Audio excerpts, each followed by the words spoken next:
Like what?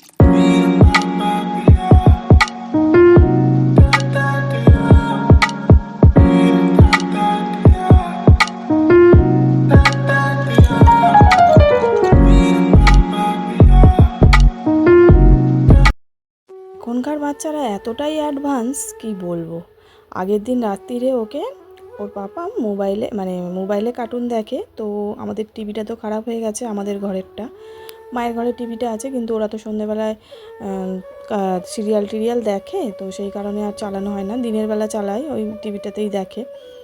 তো সেই কারণে ফোনে দেখে। তো ওর পাপা কী করেছে, ল্যাপটপটায় কার্টুন চালিয়ে দিয়েছে। তো আগের দিন রাত্রিরে ল্যাপটপে কার্টুন দেখেছে, তো সকালবেলা ঘুম থেকে উঠেই কান্নাকাটি করছে। এবার জানি না ওই কারণে করছে কি না। তো ওর পাপা ওকে কোলে নিতে, তো ওর পাপাকে ল্যাপটপটা দেখাচ্ছে। তো ল্যাপটপ দেখাতে মানে অনেক কিছুই দেখাচ্ছে, কিন্তু না না করছে। কিন্তু যখন ল্যাপটপটা দেখালো তখন মানে ওর খুব হাসি। তো তাতেই বোঝা গেল যে ও কার্টুন দেখতে চাইছে ল্যাপটপে। তো সেই কারণে ওকে ল্যাপটপে কার্টুন চালিয়ে দিয়েছে, মানে ঘুম থেকে উঠেই। কোনো খাওয়া দাওয়া নেই, ব্রাশ করা নেই, মুখ ধোয়া নেই। যাই হোক, নিয়ে ওই যে ওর পাপা ওকে নিয়ে শুয়ে আছে, ও কার্টুন দেখছিল। তো এখন তো অনেকটা বেলা হয়ে গেছে, প্রায় 11টা, সাড়ে 11টার মতো বাজে। আজকে হচ্ছে রবিবার। ঘুম থেকে উঠতে তো অনেকটাই বেলা হয়ে গেছে, প্রায় 8টা, আমি 8টার সময় উঠেছি, আর মা, হাজবেন্ড, ছেলে এরা 8:30, 9টার দিকে উঠেছে। তো যাই হোক, ওকে খাইয়ে দাইয়ে ফ্রেশ করে দিয়েছি। ও মায়ের ঘরে বসে কার্টুন দেখছে, আমি এদিকে বিছানাটা গুছিয়ে নিচ্ছি। আজকে রান্নাবান্না কিছুই হয়নি এখনও। সকালে টিফিন করেছি, আগের দিন রাত্রিরে পরোটা হয়েছিল, তো সেই পরোটা ছিল, সেটাই সকালবেলা চা দিয়ে খাওয়া হয়েছে। আর এদিকে মা আর হাজবেন্ড দুজনে গেছে বাজারে। তো তেমন কিছু নেবে না, ওই মাংস নেবে, যেহেতু আজকে রবিবার একটু মাংস, মানে বলেছিলাম যে মাংস করতে হবে না, ডিমের তরকারি করি। তো না, মানে মাংস না হলে না রবিবার যেন ভালো লাগে না। সেই কারণে মা বললো না, মাংসই নিয়ে আসি। তো ওই মাংস আনতে গেছে।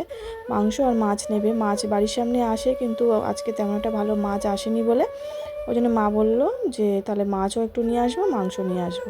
আর মায়ের তো শরীর খারাপ, জ্বর হয়েছে। দুদিন আগে হাজব্যান্ডেরও জ্বর হয়েছিল, তো ওরটা ঠিক হয়ে গেছে। এখন মায়ের হয়েছে, ছেলেকেও ধরেছিল, মানে ছেলেকে হালকা ধরেছে সবেমাত্র। তো ডাক্তারখানায় নিয়ে যাবো ভেবেছিলাম, তো আর তারপরে দেখলাম যে ঠিক হয়ে গেছে।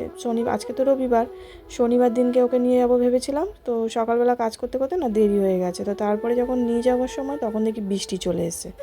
তো তেমন কিছুই ওর প্রবলেম হচ্ছিল না বলে আর নিয়ে যাওয়া হয়নি।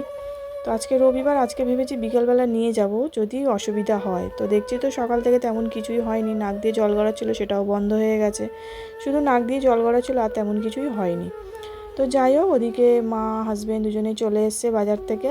মাংস নিয়ে এসছে, মাছ নিয়ে এসছে, আর কিছুই আনেনি। সবজি বাজার তো এখানেই আসে বলে আর এখন বাজার থেকে আর সবজি টবজি নিয়ে আসা হয় না।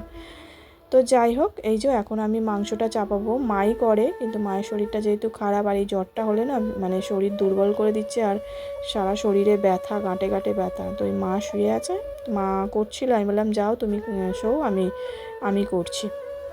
তো এই যে মশলা করে নিচ্ছি।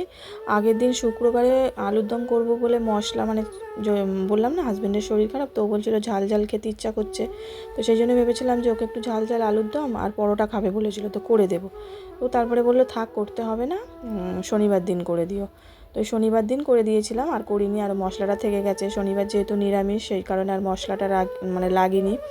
আদা রসুন কাঁচা লঙ্কা বাটা ছিল, তো ওই আজকে মাংসের মধ্যে ওগুলো দিয়ে দেবো। তো আরও কিছুটা রসুন আদা ছাড়িয়ে দিয়েছে, লঙ্কা আমি পেস্ট করে নিলাম। তো এখানে আলুগুলো ভেজে নিচ্ছি, মানে চিকেনটা করব বলে।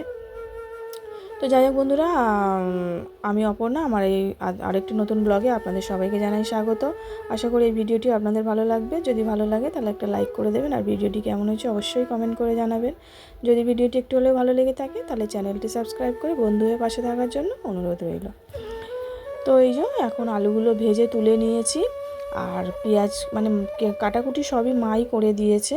আমি শুধু রান্নাটা বসাচ্ছি, আর ওদিকে ছেলের জন্য ডাল সিদ্ধ বসিয়েছি। ওকে প্রত্যেক সপ্তাহে মানে আমি চিকেন করে দিই একটু পাতলা করে ঝোল, কিন্তু ও খেতে চায় না দেখি চিকেনটা। ও ডিম মাছ এগুলো ভালো খায়, তো সেই কারণে ডাল সিদ্ধ আর ডিম সিদ্ধ দিয়ে ওকে ভাত দেবো। তো ওর জন্য ওখানে ডাল সিদ্ধ বসিয়ে দিয়েছি, হয়ে গেছে। তো রান্না করতে করতে আমি মানে পেঁয়াজটা দিয়ে আর একটু বাইরে কি একটা কাজে গেছিলাম, তো এসে দেখি গ্যাসটা বন্ধ হয়ে গেছে। তো আবার হাজব্যান্ডকে বললাম যে লাগিয়ে দেওয়ার জন্য গ্যাসটা, তো এসে লাগিয়ে দিল, আবার জ্বালিয়ে দেখেও নিল যে ঠিকঠাক আছে কি না। তো যাই হোক, তারপরে আবার তো রান্না মানে পেঁয়াজটা চাপিয়ে দিয়েছি গ্যাসটা অন করে। আর এদিকে দেখুন ছেলের ডিম সিদ্ধ হয়ে গেছে, ওকে খাওয়াবো, অনেকটাই বেলা হয়ে গেছে। উঠতে দেরি হলে সব কাজই না দেরি হয়ে যায়। তাড়াতাড়ি উঠলে কাজবাজও তাড়াতাড়ি হয়, আর দেরি করে উঠলে কাজবাজও সব দেরি হয়ে যায়। তো যাই হোক, খেতে খেতে প্রায় 4টে বেজে গেছিলো জানেন তো। তো এখন প্রায় ওই 1:30টার মতো বাজে। তো ভাবলাম রান্না করতে করতেই ছেলেকে খাইয়ে দেব। তো ওকে খাওয়াচ্ছিলাম, ও খাচ্ছিল না, মানে ওকে এক জায়গায় না বসে আমি খাওয়াতে পারবো না জানেন তো এইভাবে। তো সেই কারণে অল্প একটু খাইয়েছি, ও এখন বসে আছে, হাজব্যান্ড আছে। তো আমি এখানে মাংসটা অনেকক্ষণ ধরে কষিয়ে নিয়েছি, এখন এই যে জল দিয়ে দিলাম। মানে কষাতে কষাতেই অর্ধেকটা সিদ্ধ হয়ে গেছে। মা নুন আর তেল মাখিয়ে রেখেছিল, তো দেখলেনই তো মাংসগুলো মানে ছেড়ে ছেড়ে গেছে। তো এই যে এখন আমি একটু মানে টেস্ট করে নিচ্ছি যে নুন টুন ঠিক আছে কিনা। আমি নুন খুব একটা দিইনি, মা নুন দিয়ে যেহেতু মাখিয়ে রেখেছিলো, বলেছে যে নুন দেওয়া আছে, সেই কারণে দিইনি। তো এখন একটু টেস্ট করে নিয়ে নুনটা দিয়ে দিলাম। আর নুনটা না এই বর্ষার সময় নুনটা পুরো জল হয়ে যাচ্ছে জানেন তো, যেখানেই রাখছি। তো যাই হোক, রান্নাবান্না হয়ে গেছে, স্নান টান কমপ্লিট। এখন এই যে খেতে বসে পড়েছি। আগের দিনের একটা পাট পাতার বড়া ছিল, সেটাও মা ভেজে নিয়েছে। আর এই যে মাংস আর ভাত। রবিবার মাংস হলে আর কিছুই লাগে না, খেতে চায় না, সেই কারণে আর কিছু করাও হয় না। তো যাই হোক, এই যে আমরা 3জনে এখন খেতে বসে পড়েছি। তো আমি আমারটা মানে নিয়ে নিচ্ছি, কারণ কে কীরকম নেবে আমি জানি না, সেই কারণে নিজের মানে সবাই সবারটাই নিয়ে নিই তুলে, জানেন তো। তো যাই হোক বন্ধুরা, আজকে ভিডিওটা এখানেই শেষ করছি। আপনাদের ভালো থাকবেন, সুস্থ থাকবেন। আবার নতুন একটা ব্লগের সাথে আপনাদের সাথে দেখা হবে।